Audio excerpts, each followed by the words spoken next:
इमरान खान की बहन डॉक्टर उज़मा खान ने बताया है होता था, मैं इनको कहता था मेरे सर को कुछ हो रहा है, कहते कि मैं इनको कहता था मुर्सी को इन्होंने ऐसे मारा था। ये मुझे मिस्र के सदर मोरसी की तरह मार देंगे।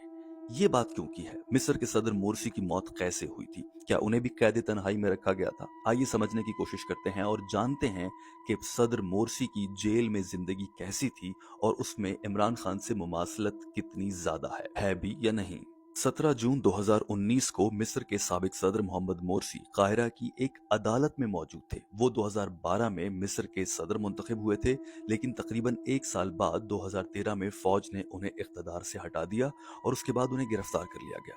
अगले तकरीबन 6 साल उन्होंने हिरासत में गुजारे। अब यहाँ से कहानी का वो हिस्सा शुरू होता है जिसकी वजह से आज भी मोहम्मद मोरसी का नाम जेल में सियासी कैदियों के साथ होने वाले सलूक की बहस में कहीं ना कहीं आ ही जाता है।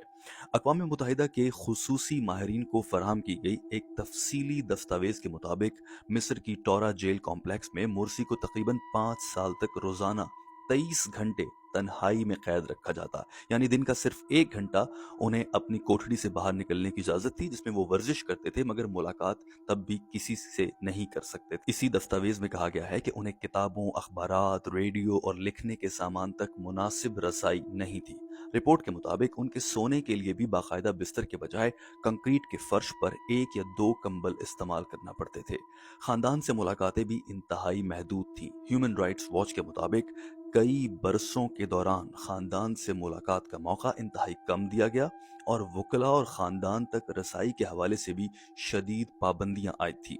यहाँ एक और अहम पहलू भी था और वो उनकी सेहत। अक़वाम मुत्तहिदा को फराहम करदा मालूमात के मुताबिक Mohamed Morsi sugar, high blood pressure और जिगर की बीमारियों समेत कई मसाइल का शिकार थे। उनके बारे में ये भी बताया गया कि हिरासत के दौरान उन्हें अचानक से बेहोशी के दौरे पड़ते थे।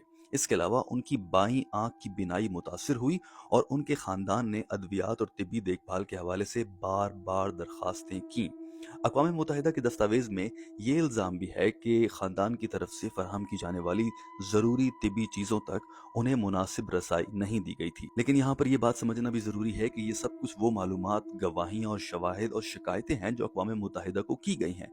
मिस्र की हुकूमत इन सब से इनकार करती है और दौरान कैद अक़वाम मुत्तहिदा के किसी भी नुमाइंदे ने मोरसी से मुलाकात भी नहीं की थी। अब आते हैं 17 जून 2019, जहां से बात शुरू हुई, वो दिन जब मोरसी अदालत में मौजूद थे और ये इस पूरी कहानी का इंतहाई अहम मोड़ है। मोहम्मद मोरसी अपने खिलाफ जासूसी के मुकदमे की समाअत के लिए अदालत में मौजूद थे। उन्होंने जज से बात करने की इजाजत मांगी, उन्हें बोलने की इजाजत दी गई और वो अदालत में मौजूद एक शीशे के पिंजरे के अंदर से चंद मिनट तक ही बात कर पाए थे कि वो अचानक से उसी पिंजरे के अंदर गिर गए।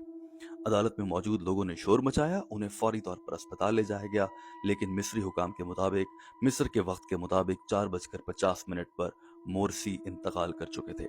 आज भी मोरसी के अहले खाना ये इल्ज़ाम लगाते हैं कि उनकी कैद तन्हाई, इंसानों के साथ राब्ता मुनक़ता हो जाना और ये तमाम वजूहात थी जिसकी वजह से मोहम्मद मोरसी धीरे धीरे एंग्जाइटी के पेशेंट बनते गए और फिर उन्हें अचानक से दिल का दौरा पड़ा।